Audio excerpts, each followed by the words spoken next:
क्रिमची मंदिर की कहानी यहाँ विस्तार से है। मंदिर का इतिहास और मान्यताएं। निर्माण काल। भारतीय पुरातत्व सर्वेक्षण ASI के अनुसार इन मंदिरों का निर्माण 8वीं से 9वीं शताब्दी के बीच हुआ था, जो इन्हें अत्यंत प्राचीन बनाता है। इनकी वास्तुकला कश्मीर, भुवनेश्वर और चंबा की शैलियों का मिश्रण है।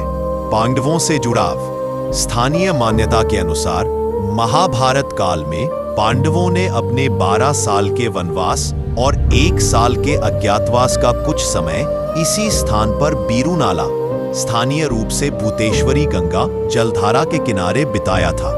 राजा कीचक। ऐसा माना जाता है कि राजा कीचक, जो महाभारत से संबंधित है, ने ही क्रिमची नगर और राज्य की स्थापना की थी। मंदिर समूह का स्वरूप। ये 7 प्राचीन हिंदू मंदिरों का एक परिसर है।